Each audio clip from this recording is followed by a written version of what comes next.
The first time I saw a car with no headlights pull up to my booth at 2 a.m., I thought the driver had simply forgotten to turn them on. But when I leaned forward to tell them, I caught a glimpse of what sat behind the steering wheel, and I understood why the previous operator had quit without giving notice. My name is Travis. I am 26 years old, and I have been working as a toll booth operator on the Cascade Mountain Highway for 8 months now. What I am about to tell you is not a story meant to entertain. It is a warning. The Cascade Mountain Highway stretches for 47 miles through the Rockies, connecting the valley town of Pinewood to the summit resort of Silver Ridge. My booth sits at mile marker 19, roughly halfway up the mountain, perched on a cliff edge where the road narrows and the cell phone signal dies. The booth itself is small, barely 8 feet by 8 feet, with bulletproof glass on 3 sides and a single door that locks from the inside. There is a space heater that barely works, a coffee maker that I brought from home, and a red metal lockbox bolted to the floor that I was told never to open. When I applied for the job, I was desperate. I had just moved to Pinewood after my construction company went under, and I needed work that paid cash and did not ask too many questions about my credit score. My girlfriend had left me 3 months earlier, taking most of our savings with her, and I was living in a motel room that smelled like cigarettes and desperation. The job posting was simple. Night shift toll booth operator needed. Must be reliable and able to follow instructions. $400 per week. Cash payment. I called the number, spoke to a man who identified himself only as Mr. Place, Garrett, and was hired over the phone without an interview. You start Monday, Mr. Garrett had said, his voice rough like gravel scraping against metal. Shift is 10 p.m. to 6 a.m. You will find everything you need in the booth. Read the rules, follow them exactly, do not deviate, do not ask questions. If you cannot handle that, do not bother showing up. I showed up. The first night was uneventful. I arrived at 9:45 p.m., parked my truck in the small gravel lot behind the booth, and let myself in with the key that had been mailed to me. Inside, the booth smelled like old coffee and something else, something metallic and stale that I could not quite place. There was a wooden stool, a small desk with a cash drawer, a logbook, and a laminated sheet of paper taped to the wall beside the window. At the top of the sheet, in bold red letters, were the words, "Rules for Night Shift Operators." I read them 3 times before my shift officially started. Rule 1. If a vehicle arrives with no headlights after midnight, process them quickly and do not look at the driver's face. Rule 2. If someone asks you for directions to the old mining town, tell them it is closed and send them back down the mountain. Rule 3. If you hear tapping on the booth window when no car is present, do not look up for at least 1 minute. Rule 4. If a driver hands you exact change and old silver coins, accept them without comment and place them in the red lockbox immediately. Rule 5. If you see fog rolling uphill instead of downhill, close the booth window and do not process any vehicles until it passes. Rule 6. If a driver is crying but makes no sound, give them their ticket and do not ask if they are okay. Rule 7. Never, under any circumstances, leave the booth between 2 a.m. and 4 a.m., even if you hear someone calling for help. I stared at the rules for a long time, trying to make sense of them. They read like something out of a creepypasta, the kind of thing teenagers share on forums to scare each other. But the paper was official, laminated, and signed at the bottom by the Cascade Highway Authority. And Mr. Garrett had been very clear. Follow them exactly. The first few hours were quiet. A handful of cars came through, mostly locals heading home from late shifts or tourists coming down from the resort. I collected tolls, made small talk, and tried not to think too hard about the rules taped to the wall. Around 11:30 p.m., a truck driver pulled up, a heavy-set man with a gray beard who paid in crumpled bills and asked if I had seen any deer on the road. "Not tonight," I said, handing him his change. "Good," he muttered, glancing up at the dark tree line. "They have been acting strange lately, standing in the road, not moving even when you honk, like they are waiting for something." He drove off before I could respond, and I was left alone with the hum of the space heater and the distant sound of wind moving through the pines. I poured myself a cup of coffee, opened the logbook, and began filling in the time and vehicle count. That was when I noticed the previous entries. The handwriting was shaky, almost frantic, and several entries were incomplete. One, dated 3 weeks earlier, simply read, 3:17 a.m. No headlights. Did not look.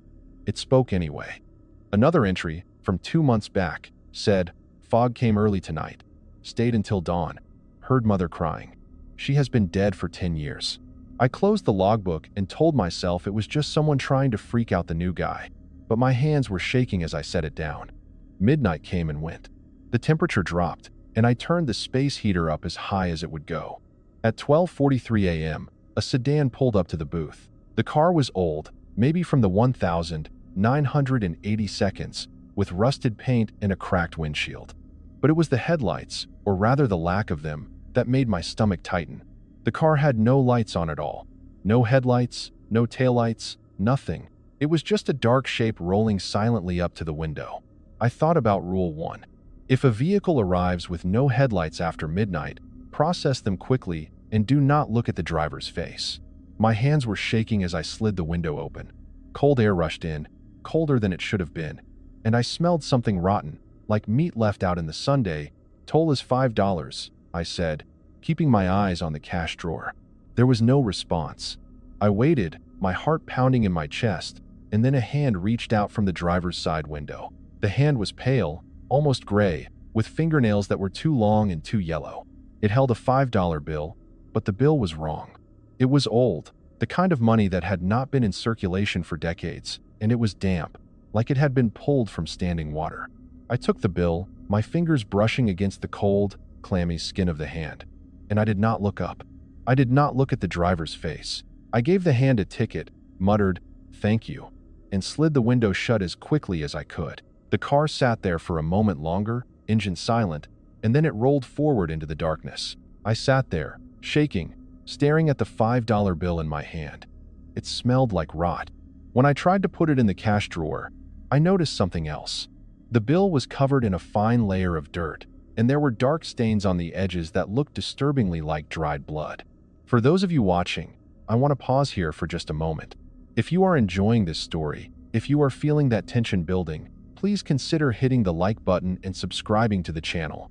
It really helps us keep bringing you these kinds of experiences. And believe me, what happens next is something you will not want to miss. The rest of the night passed in a blur. I kept glancing at the rules, reading them over and over, trying to convince myself that I had imagined the whole thing. But the $5 bill was still there, damp and cold, and I could not shake the feeling that something had been watching me from inside that car. At 6 a.m., the day shift operator arrived. Her name was Melissa, a woman in her early 30s with short brown hair and tired eyes. She knocked on the door, and I let her in, grateful to see another human being. "How was your first night?" she asked, setting her bag down on the desk. "It was fine," I lied. She looked at me for a long moment, and then her gaze shifted to the laminated rules on the wall. "You read them, right?" "Yeah." "Good. Then you know not to talk about it." She paused, then added, "And you know not to ask questions." I wanted to ask her what the hell was going on, why the rules existed, what was out there in the dark. But the look in her eyes told me she would not answer. So I nodded, grabbed my jacket, and left. I drove back to my motel room in a daze. The sun was coming up over the mountains, painting the sky in shades of pink and gold, and everything looked so normal, so peaceful. But I could not stop thinking about that hand, about the cold touch of those fingers, about the smell of rot that had filled the booth. I tried to sleep, but every time I closed my eyes, I saw that car with no headlights rolling toward me through the darkness. I gave up around noon and spent the rest of the day researching the Cascade Mountain Highway. What I found did not make me feel any better. The highway had been built in 1962, cutting through miles of pristine wilderness to connect Pinewood to the resort town of Silver Ridge. But before the highway, there had been an old mining road, and before that, there had been a town called Hollow Point. The town had been founded in 1889 during the silver boom, and for a while, it had thrived. But in 1934, a cave-in had killed 47 miners, trapping them deep underground. The mining company had sealed the tunnels, left the bodies inside, and abandoned the town. There were rumors, of course. Stories about lights seen in the abandoned buildings at night. Stories about voices calling out from the old mine shaft. Stories about people who went up to Hollow Point and never came back. But those were just stories, right? I went back to work that night with a knot of dread in my stomach. Over the next few weeks, I settled into a routine. I arrived at 9:45 p.m., read over the rules, and worked through the night, processing vehicles and trying not to think too hard about the strange things that happened. Because strange things did happen, almost every night. On my 5th night, a man in a pickup truck pulled up and asked me for directions to the old mining town. I remembered Rule 2 and told him it was closed, that he needed to turn around and head back down the mountain. He stared at me for a long moment, his face expressionless, and then he said, "But my family is waiting for me there." "The town is abandoned," I said, keeping my voice steady. "There is no one up there. You need to turn around." His eyes were empty, like looking into a well with no bottom. "My family is waiting," he repeated, and then he drove off without another word. I watched his taillights disappear into the dark, and I wondered what would have happened if I had given him directions. I wondered if he would have driven up to Hollow Point and disappeared like all the others. On my 9th night, I heard tapping on the window. 3 sharp taps, loud and deliberate, like someone knocking with a ring. I looked up instinctively, but there was no car outside. The road was empty, the forest dark and silent. Then I remembered Rule 3. If you hear tapping on the booth window when no car is present, do not look up for at least 1 minute. I forced myself to look down at the logbook, counting the seconds in my head, my heart hammering in my chest. The tapping continued, 3 taps every few seconds, and I could feel something standing just outside the window, watching me. I could sense its presence, heavy and malevolent, pressing against the glass like a physical weight. The seconds crawled by. 30, 40, 50. The tapping grew more insistent, more demanding, and I heard something else, a low, rasping breath, like air being forced through damaged lungs. When the minute was up, I slowly raised my eyes. The road was empty. Whatever had been there was gone. But when I looked at the window, I saw something that made my blood run cold, a handprint pressed against the glass from the outside. The print was too large to be human, and the fingers were too long, and when I reached out to touch it, the glass was ice cold. I cleaned the handprint off with window cleaner, but I could still see the outline of it for the rest of the night, a faint smudge that would not quite disappear. On my 14th night, a woman handed me exact change in old silver coins. The coins were heavy and cold, and they had dates on them from the 1920 seconds. I remembered Rule 4 and placed them in the red lockbox without saying a word. The woman smiled at me, but her smile was wrong, too wide and too empty, and her teeth were gray, like old tombstones. She did not say anything, just smiled and drove away. And I sat there feeling like I had just made a bargain with something that should not exist. The lockbox was getting heavier. I could feel it when I walked past, a strange gravitational pull, like the box was full of something far denser than coins. Sometimes, late at night, I thought I could hear whispering coming from inside it, soft and sibilant, like dozens of voices speaking just below the threshold of hearing. It was on my 23rd night that I saw the fog.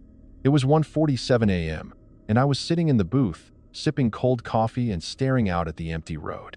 That was when I noticed the mist. It was thick and white, rolling up the mountain, moving against the natural flow of air. Fog is supposed to roll downhill, pulled by gravity and cold air. But this fog was climbing, creeping up the slope like something alive. I remembered Rule 5. If you see fog rolling uphill instead of downhill, close the booth window and do not process any vehicles until it passes.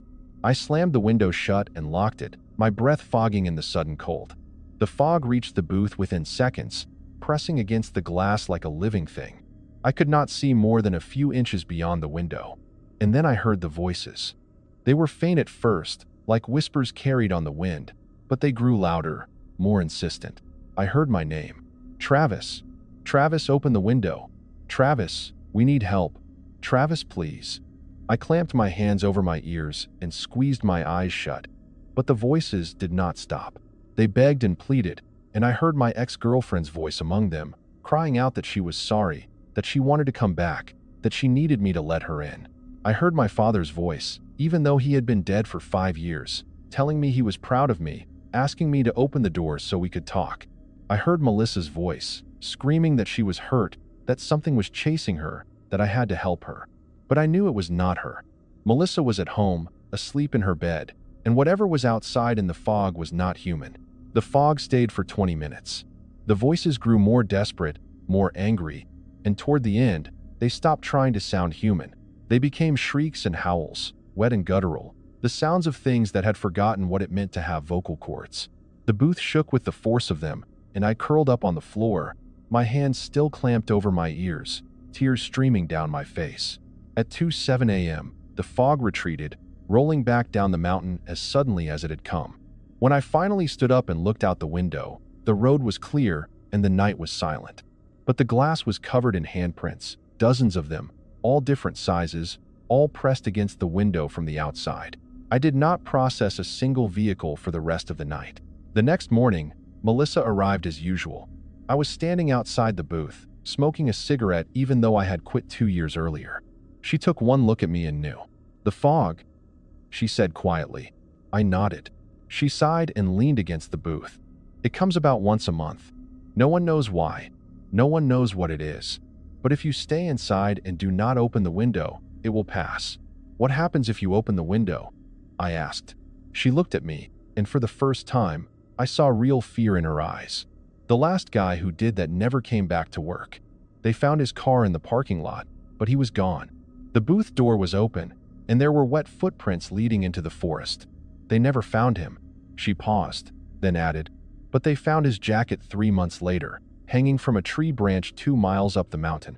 It was soaked in something that looked like water but smelled like decay. And there was a note in the pocket, written in his handwriting. It just said, 'I am still here. I am always here.'" I flicked the cigarette into the gravel and went home. For those of you still with me, I have to ask, would you have followed those rules? Would you have been able to sit in that booth, knowing something was out there in the dark, and trust that a laminated piece of paper would keep you safe? Drop a comment below. I would love to know your thoughts. And if you have not already, please hit that subscribe button. This story is far from over.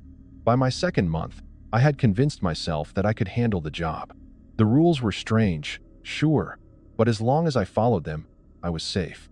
I collected my $400 every week, kept my head down, and tried not to think too hard about the things I saw.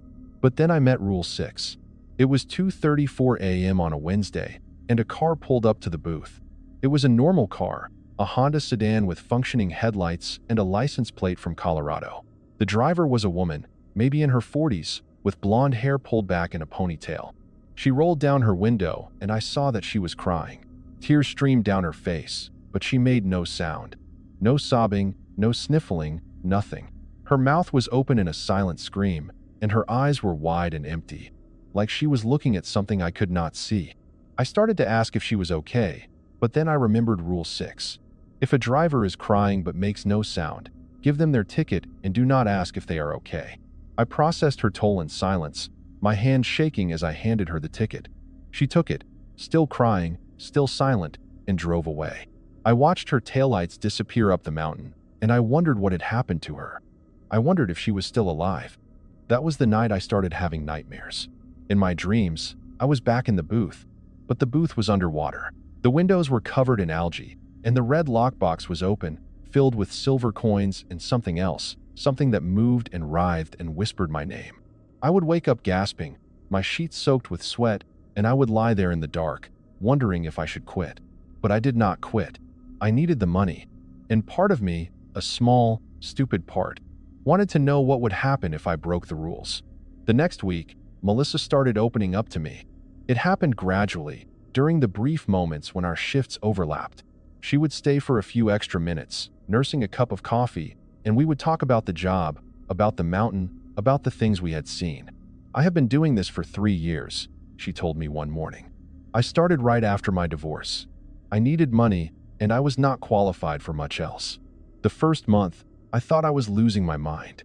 The second month, I tried to quit. But Mr. Garrett told me something that made me stay." "What did he say?" I asked. She stared out at the sunlit road, her expression distant.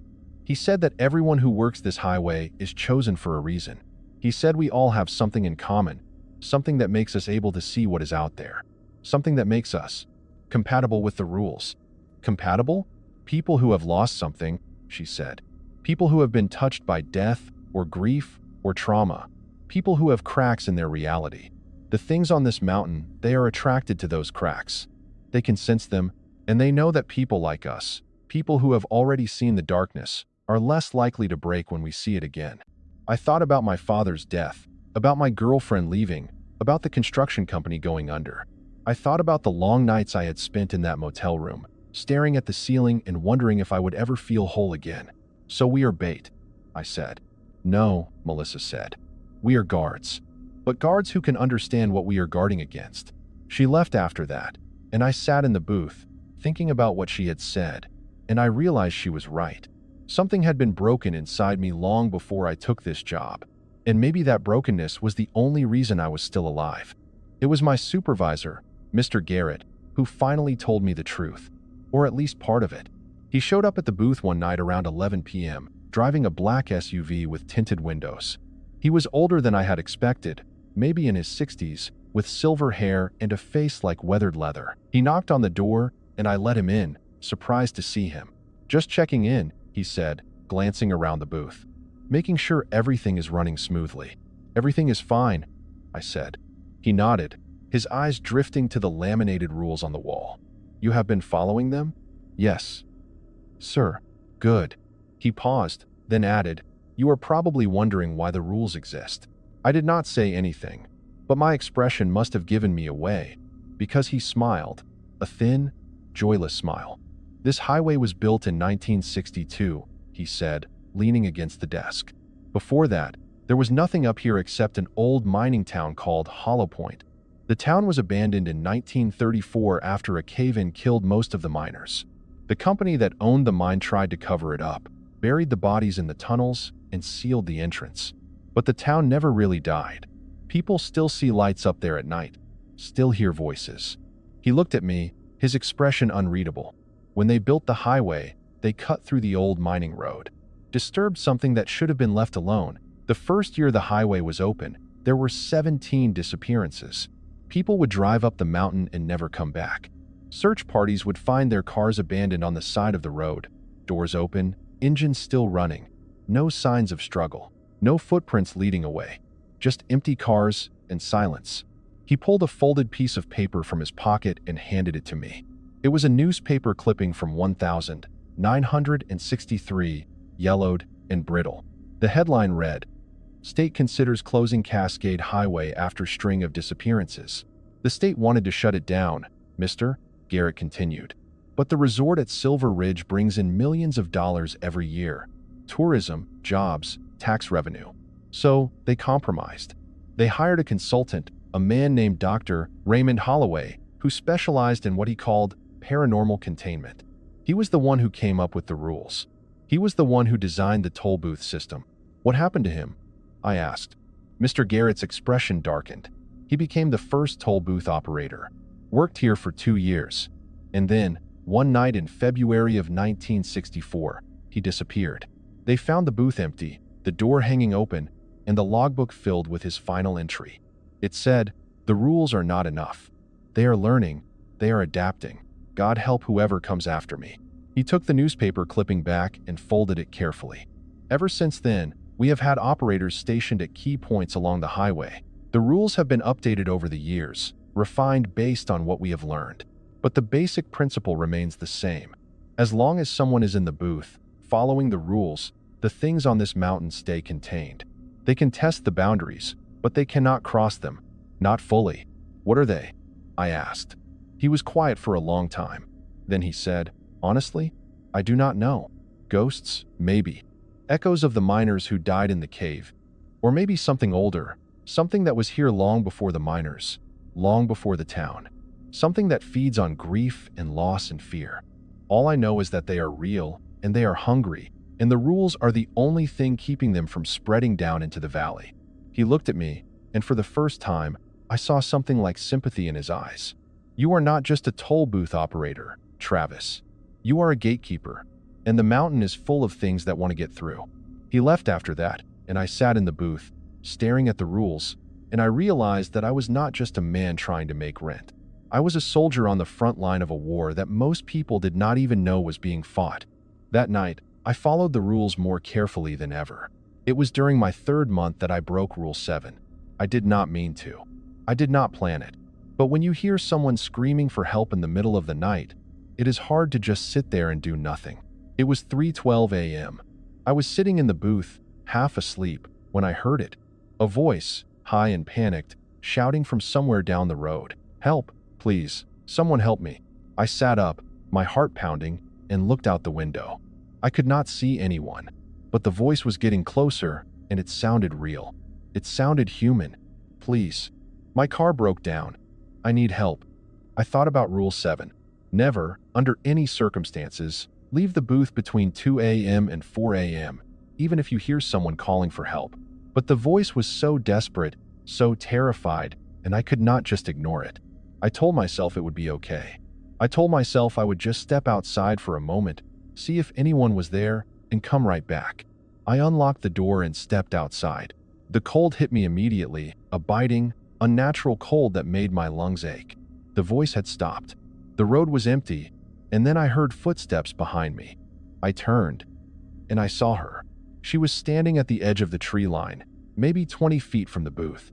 She wore a white dress that glowed faintly in the moonlight, and her hair hung long and dark over her face. She was not moving, just standing there, watching me.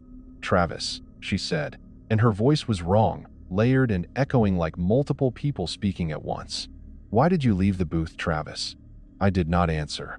I could not. My legs felt like they were made of lead, and my breath came in short, panicked gasps. She took a step forward. "You broke the rule, Travis. You broke the rule, and now you belong to us." I ran. I do not remember getting back to the booth. I do not remember locking the door. But suddenly I was inside, my back pressed against the wall, my chest heaving. The woman was gone. The road was empty, and the clock on the wall read 3:14 a.m. But she was not really gone.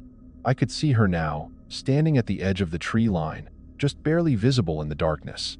She was watching me, waiting, and she stayed there for the rest of the night. I sat in the booth, frozen with terror, watching her watch me. She did not move. She did not blink. She just stood there, her face hidden behind her hair, her white dress rippling in a wind I could not feel. At 3:47 a.m., she was joined by others. They emerged from the forest one by one, dark shapes that resolved into human forms as they stepped into the moonlight. Men in mining clothes, their faces blackened with coal dust. Women in old-fashioned dresses, their skin gray and waxy. Children with hollow eyes and mouths that hung open in silent screams. They all stood at the edge of the tree line, watching me, waiting. At 4 a.m., they disappeared. One moment they were there, and the next, they were gone, as if they had never existed at all. But I knew they had been real. I knew they were still out there, in the forest, waiting for me to break another rule. When Melissa arrived at 6 a.m., she found me curled up on the floor, staring at the door. "You left the booth, did you not?" she said quietly. I nodded. She sighed and helped me to my feet. "You are lucky you made it back inside. Most people do not." "What was that thing?" I whispered. "I do not know," she said. "But it has been here longer than the highway, longer than the town, and it is always waiting for someone to break the rules." She made me a cup of coffee and sat with me while I drank it. "The thing about Rule 7, she said, is that it is the most important one. Between 2 a.m. and 4 a.m., the barrier between their world and ours is thinnest. That is when they are strongest, when they can reach furthest into our reality. If you leave the booth during that time, you give them permission to come closer. You show them that you are vulnerable, and once they know that, they never forget. So they will be waiting for me now," I said. "Yes," she said, "but as long as you stay in the booth, as long as you follow the rules, they cannot touch you. They can watch, they can wait, but they cannot cross the threshold." I called in sick for the next 3 nights. I told Mr. Garrett I had the flu, and he did not push. But on the 4th night, I went back, because I needed the money, and because, deep down, I needed to prove to myself that I could face it. The woman in the white dress was there, standing at the edge of the tree line, when I arrived at 9:45 p.m. She watched me walk from my truck to the booth, and she was still watching when I locked the door behind me. She stayed there all night. Every time I looked out the window, she was there, motionless and patient. And I knew she would be there every night from now on, waiting for me to make another mistake. The weeks that followed were the hardest of my life. Every night, I sat in that booth, following the rules, watching the headlights come and go, and wondering which car would be the one that finally broke me. I saw more cars with no headlights. I heard more tapping on the window. I collected more silver coins and locked them in the red lockbox, which was now nearly full. And every night, The woman in the white dress watched me from the tree line. I started to recognize some of the faces that appeared with her. The man who had asked for directions to the old mining town. The woman who had cried without making a sound. They all stood together at the edge of the forest, waiting. And then, on my 4th month, I met someone who had answers. His name was Derek, and he was the day shift operator on weekends.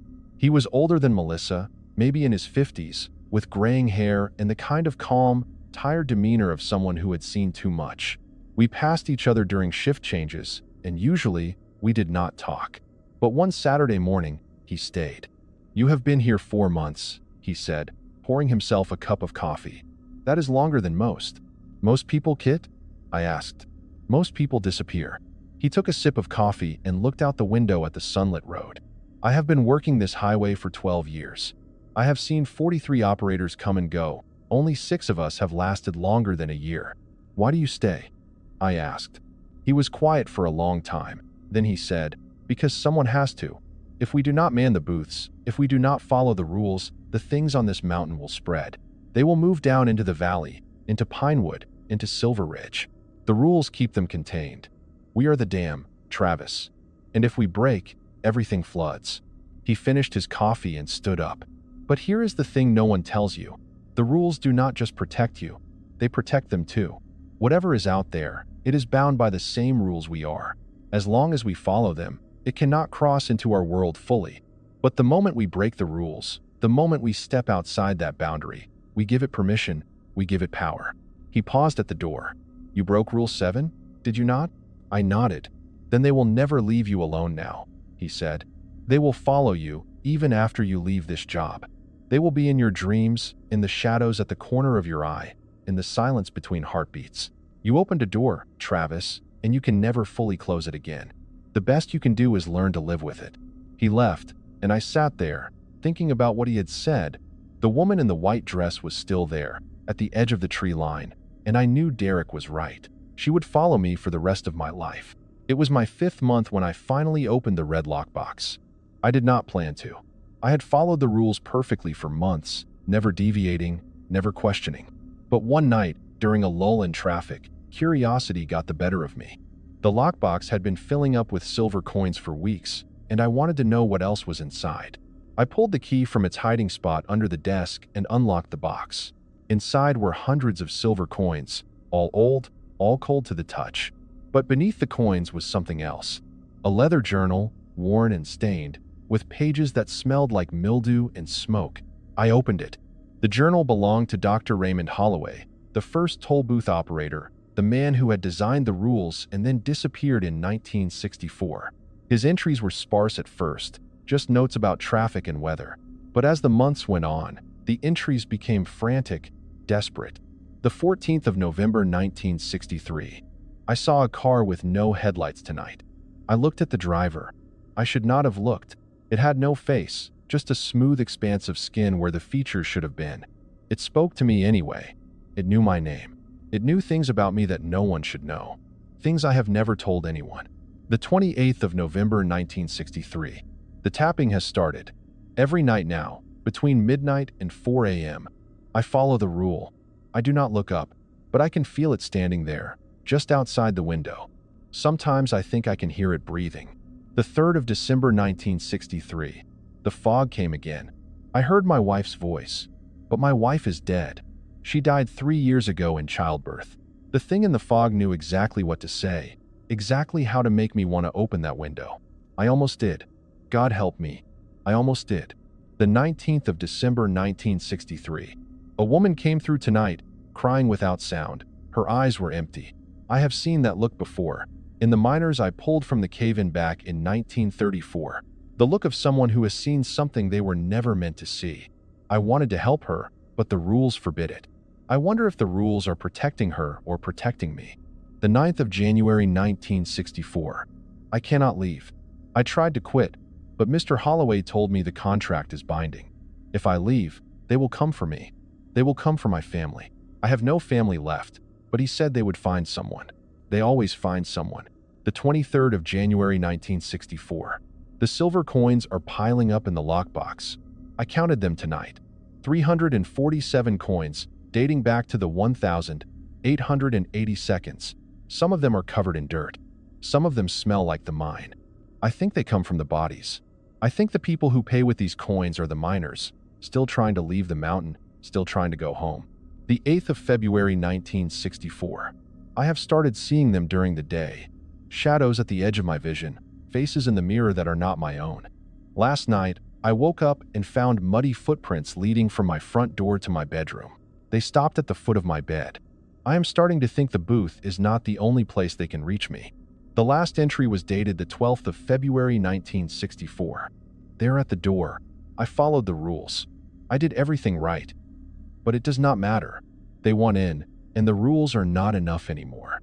I can hear them whispering, telling me that the rules only work if I believe in them, and I am starting to lose faith. If anyone finds this, burn the booth, burn the highway, burn the mountain. It is the only way to stop them. They are not ghosts. They are not echoes. They are something older, something that was here before the town, before the miners, before the land had a name. They were sleeping, and we woke them up. The mine was never about silver. It was a doorway, and we opened it. The journal ended there. I closed it, my hand shaking, and locked it back in the box. But the damage was done. I had read the words, and now I could not unknow them.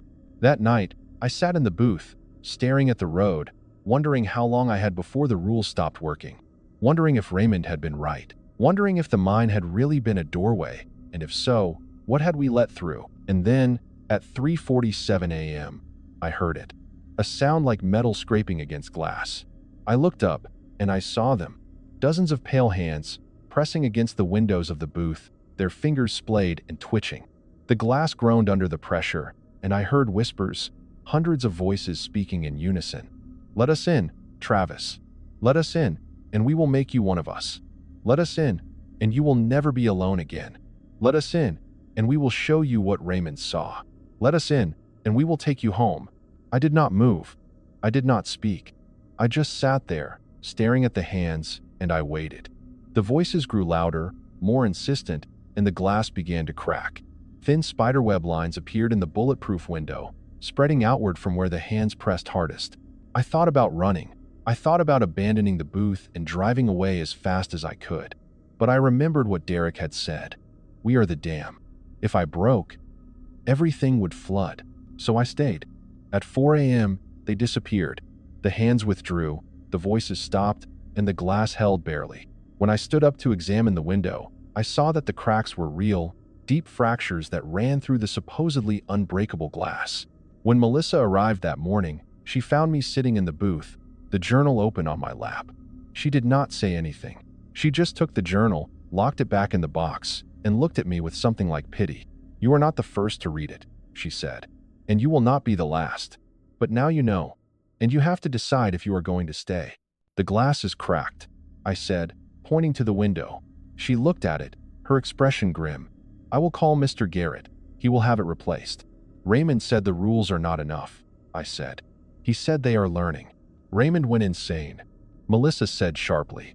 "He stopped following the rules, started trying to communicate with them, trying to understand them. That is what killed him. The rules work as long as you have faith in them, as long as you do not question them." "But what if he was right?" I asked. "What if they are adapting? What if one day the rules just stop working?" She was quiet for a long moment. Then she said, "Then we will deal with that when it happens, but until then, we follow the rules, we do our jobs, and we keep the mountain contained." I wanted to argue, but I could see in her eyes that she had been through this same crisis of faith, and she had come out the other side. She had chosen to believe in the rules, even if she did not fully understand them. And maybe that was enough. I stayed. Over the next few weeks, my relationship with Melissa deepened. She started staying longer after her shift, and I started arriving earlier, and we would sit in the booth together, drinking coffee and talking about everything except the mountain. She told me about her ex-husband, about the daughter she saw every other weekend, about the life she had before she took this job. "I was a teacher," she said one morning. "Third grade. I loved it. But after the divorce, I could not afford to keep living in the city. I moved to Pinewood thinking I would find another teaching job, but there was nothing. And then I saw the posting for the toll booth, and I thought, how hard could it be?" She laughed, a bitter sound. "I almost quit after the first week. The things I saw, the things I heard, I thought I was losing my mind. But then I met Derek, and he explained everything. He told me about the rules, about the mountain, about what we were really doing here. And I realized that this job was important. More important than teaching third graders about multiplication tables. Do you regret it? I asked. Every day, she said. But I also know that if I quit, someone else would have to take my place. Someone who might not be as strong. Someone who might break the rules and let something through. So I stay. Because someone has to. I understood what she meant. I felt the same way. Despite the fear, despite the nightmares, despite the woman in the white dress who watched me every night, I could not bring myself to quit, because Derek was right. We were the dam. And if we broke, everything would flood. It was during my 6th month that things started to escalate. The cars with no headlights came more frequently, sometimes 2 or 3 a night. The tapping on the window became almost constant between midnight and 4 a.m. The fog rolled uphill every week now, instead of once a month, and the voices in the fog were getting better at imitating people I knew. One night, I heard my mother's voice, even though she was alive and well and living in Florida. The voice begged me to open the window, told me she was sick, told me she needed me. I called my mother the next morning, just to make sure she was okay. She was fine. She had no idea why I was calling. The silver coins in the lockbox had filled it completely. Mr. Garrett came and replaced it with a new box, taking the old one away without explanation. I asked him what he did with the coins, and he just shook his head. "Better if you do not know," he said. The woman in the white dress was no longer alone. Every night, more figures joined her at the edge of the tree line. I started recognizing faces from the old photographs I had found online. Photographs of the miners who had died in the cave-in. They were all there, standing in the darkness, watching me. And then, one night, I saw someone I recognized. It was 2:17 a.m., and I was staring out the window, trying to stay awake, when I saw him. A man in a flannel shirt and jeans, standing among the miners and the woman in the white dress. It took me a moment to place him, and then I remembered. The truck driver from my first night, the one who had asked me about the deer. He was dead. He had to be dead. And now he was standing with the others, watching me. I checked the logbook from that night, found the entry, and saw that he had come through at 11:30 p.m., which meant he had died somewhere on the mountain, sometime in the last 6 months, and now he was one of them. I wondered how many of the others I would recognize if I looked closely enough. I wondered how many drivers I had processed, how many people I had smiled at and made small talk with, had driven up into the mountain and never come back down. It was my 7th month when I learned the truth about Melissa. We were sitting in the booth together one evening, during the overlap between our shifts, when she suddenly said, "I need to tell you something." I looked at her, and I saw that she was crying. "I did not move to Pinewood because of my divorce," she said. "I moved here because of my daughter, Emily. She was 8 years old when she died." My chest tightened. "Melissa, I am so sorry. We were driving up to Silver Ridge for a weekend vacation," she continued, her voice shaking. "It was late, almost midnight, and I was tired. I should have stopped, should have gotten a hotel room, but I wanted to get there. I wanted to surprise Emily with an early morning at the resort." She wiped her eyes. "I do not remember what happened. One moment I was driving, and the next, I was waking up in a hospital. They told me I had crashed on the Cascade Mountain Highway, mile marker 19. They told me Emily had died on impact, mile marker 19. We're the toll booth Saturday. I came back to Pinewood a year later," she said. "I needed to see the place where it happened. I needed to understand. And when I got here, I saw the posting for the toll booth operator. It felt like fate, like this was where I was supposed to be." "Have you seen her?" I asked quietly. "Out there? With the others?" She nodded, tears streaming down her face. "Every night. She is standing at the edge of the tree line, and she is watching me. She looks exactly the way she did the last time I saw her alive. And every night, I want to go to her. I want to open that door and run to her and hold her. But I know it is not really her. I know it is something wearing her face." "I am sorry," I said, because I did not know what else to say. "The rules are the only thing keeping me sane," she said. "If I did not have them, if I did not have something concrete to hold on to, I would have run out there months ago. I would have let them take me. But the rules give me purpose. They give me a reason to stay alive." We sat in silence after that, and I understood her in a way I had not before. We were all broken people, all of us who worked this highway. We were all haunted by something, and the rules were the only thing keeping us from falling apart. It was during my 8th month that everything came to a head. It started like any other night. I arrived at 9:45 p.m., read over the rules, and settled in for the long shift ahead. The woman in the white dress was there, as always, standing at the edge of the tree line with her growing congregation of the dead. But tonight felt different. The air was heavier, colder, and there was a tension in it that I could not quite name. The first few hours passed normally. Cars came through, I processed them, and nothing unusual happened. But at midnight, everything changed. The first car with no headlights arrived at 12:03 a.m. I processed it without looking at the driver, following Rule 1 perfectly. But instead of driving away, the car sat there, engine silent, just beyond the booth. I waited, my heart pounding, but it did not move. At 12:11 a.m., another car with no headlights pulled up behind it, and then another, and another. By 12:30 a.m., there were 7 cars lined up on the road, all dark, all silent, all waiting. I did not know what to do. The rules did not cover this. Rule 1 just said to process vehicles with no headlights quickly and not look at the drivers. But what if they did not leave? What if they just sat there, blocking the road? At 12:47 a.m., I heard the tapping on the window. I did not look up, following Rule 3, but the tapping was different tonight. It was not 3 sharp taps.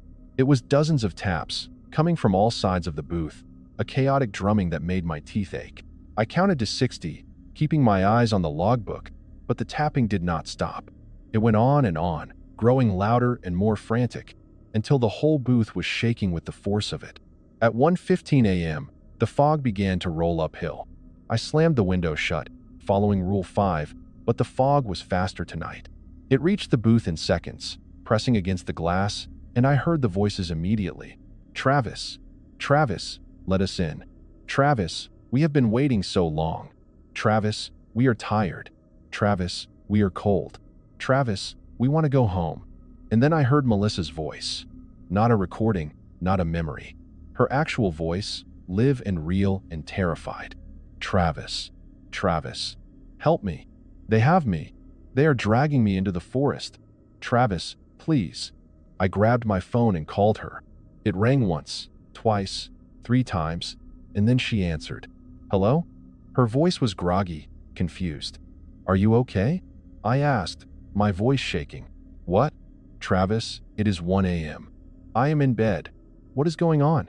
Nothing, I said. I just needed to hear your voice. Go back to sleep. I hung up and sat there, trembling.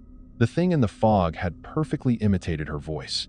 And if I had not called to check, if I had believed it was really her, I might have opened the door. The fog stayed for an hour. The voices grew more desperate, more angry, and by the end, they were not even trying to sound human anymore. They were shrieks and howls, the sounds of things that had been waiting in the dark for far too long. At 2:15 a.m., the fog retreated, but the cars with no headlights were still there, blocking the road. And the tapping had started again, louder than before. At 3:12 a.m., I heard the voice calling for help. Please, someone help me. My car broke down. I looked at Rule 7. Never, under any circumstances, leave the booth between 2 a.m. and 4 a.m., even if you hear someone calling for help. I had broken that rule once before, and I had nearly paid for it with my life. I was not going to make that mistake again. But the voice was so convincing, so desperate, and it sounded like a child. A little girl, crying and scared and calling for her mother. Please, I am scared. Someone help me. I clamped my hands over my ears and squeezed my eyes shut, but I could still hear it. The voice went on, crying and begging, and I felt tears streaming down my face because I knew it was not real, but it sounded so real. At 3:47 a.m., I heard the scraping sound again. I looked up and saw the hands pressing against the windows, dozens of them, maybe hundreds. The cracked glass from before had been replaced, but this new glass was already starting to show stress fractures. And then I saw her, the woman in the white dress. She was standing right outside the window, her face pressed against the glass, and for the first time, I could see her face clearly. She had no eyes, just empty sockets, dark and hollow. Her mouth was open, impossibly wide, and I could see rows of teeth that were too sharp, too numerous to be human. You cannot stay in there forever, Travis, she said. her voice slithering into the booth even though the window was closed. Eventually, you will have to leave. Eventually, you will make a mistake. And when you do, we will be waiting. The hands pressed harder, and the glass cracked further. I thought about Raymond's final journal entry, about how he had said the rules were not enough, that they were learning, that they were adapting. And I realized he was right. They were testing the boundaries, pushing harder every night, learning what worked and what did not. Eventually, they would find a weakness. Eventually, the glass would break, or the door would fail, or I would make a mistake. But not tonight. Tonight, I would hold the line. At 4 a.m., everything stopped. The hands withdrew. The woman in the white dress stepped back into the forest, and the cars with no headlights finally drove away, disappearing up the mountain one by one. The tapping ceased, and the night was silent again.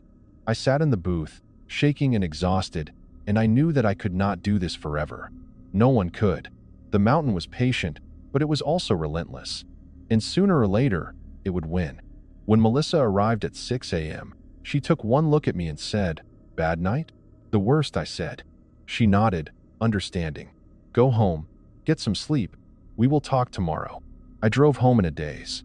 The sun was coming up, painting the sky in shades of pink and gold, and everything looked so normal, so peaceful. But I knew the truth. I knew what was waiting on the mountain, what was testing the boundaries every night, what was learning and adapting and growing stronger. I slept for 12 hours and woke up to a text from Melissa. "We need to talk. Meet me at the diner at 5 p.m. I met her at the Pinewood Diner, a small roadside place that served terrible coffee and decent pie. She was already there, sitting in a booth by the window, looking tired and worn. "I talked to Derek," she said as I sat down. "And Derek talked to Mr. Garrett. We think it is time to tell you the whole truth." "What truth?" I asked. "The reason the rules work," she said. "The reason we are able to hold them back. It is not just because we follow instructions. It is because of what we give them." "What do we give them?" "Our pain," she said. "Our grief, our fear, our trauma. The things on the mountain, they feed on emotion. That is why they are attracted to us, to people who have already been broken. We are like batteries. We give them just enough to keep them satisfied, just enough to keep them from crossing over completely." I stared at her. "So we are bait?" "No," she said.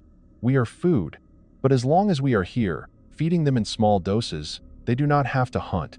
They do not have to go down into the valley looking for more. We keep them contained by giving them just enough to survive on." "That is insane," I said. "I know," she said. "But it is the truth. And once you accept it, once you understand what we are really doing here, it becomes easier. You stop fighting it. You stop questioning. You just exist." I thought about Raymond's journal, about how he had said the mine was a doorway. I thought about the silver coins, the fog, the hands pressing against the glass. And I realized that Melissa was right. We were not guards. We were sacrifices. We were offerings to something old and hungry that lived beneath the mountain. "How long?" I asked. "How long can we keep doing this before it is not enough anymore?" "I do not know," she said. "Derek has been doing this for 12 years. I have been doing it for 3. Maybe we have another 10 years. Maybe we have another 100. Or maybe tomorrow night, the glass will break and it will all be over. There is no way to know." "And you are okay with that?" I asked. "No," she said. "But I do not have a choice. And neither do you. You have been marked, Travis. You broke Rule 7. They know your name, they know your face, and they will follow you wherever you go. The only place you are safe is in that booth, following the rules. If you leave, they will come for you." I wanted to argue. I wanted to tell her she was wrong, that I could just quit and drive away and never look back. But I knew she was right. I had felt it for weeks now, the sensation of being watched even when I was not at the booth. I had seen shadows at the edge of my vision, heard whispers in the silence of my motel room. I was bound to the mountain now, and the only way to survive was to keep feeding it. I stayed. It has been 8 months now. 8 months of following the rules. 8 months of watching the headlights come and go. 8 months of feeding my pain and my fear to the things that live beneath the mountain. The woman in the white dress is still there every night, standing at the edge of the tree line with her growing congregation of the dead. The cars with no headlights still come, the tapping still echoes through the booth, and the fog still rolls uphill, bringing with it the voices of everyone I have ever lost. But I am still here. And as long as I am here, the things on this mountain stay on this mountain. Melissa and I have become close. We spend our shift overlaps together, drinking coffee and talking about everything and nothing. Derek stops by sometimes, bringing donuts and war stories from his 12 years on the highway. Mr. Garrett checks in once a month, making sure we are following the rules, making sure we have not broken. And every night, I sit in that booth and I hold the line. Because someone has to. If you are still watching, if you have made it this far, then you understand. You understand that some jobs are not about the money. They are about holding the line, about standing between the darkness and the light, even when the line is razor thin and the darkness is pressing in on all sides. So please, if you found this story compelling, if it made you think, if it made you feel something, hit that like button. Subscribe to the channel, share it with someone who loves a good scare. Because these stories, these warnings, they need to be heard. And if you ever find yourself driving up a mountain highway late at night and you see a toll booth sitting alone on the edge of a cliff, be kind to the operator. Pay your toll, take your ticket, and drive on. Do not ask them about the rules. Do not ask them what they have seen. Just be kind, because they are doing a job that most people could not handle. They are keeping the rules. And the rules are the only thing keeping the mountain from swallowing us all. My name is Travis. I am 26 years old, and I am a toll booth operator on the Cascade Mountain Highway. There are strange rules I must follow, and I follow them every single night, because the alternative is unthinkable.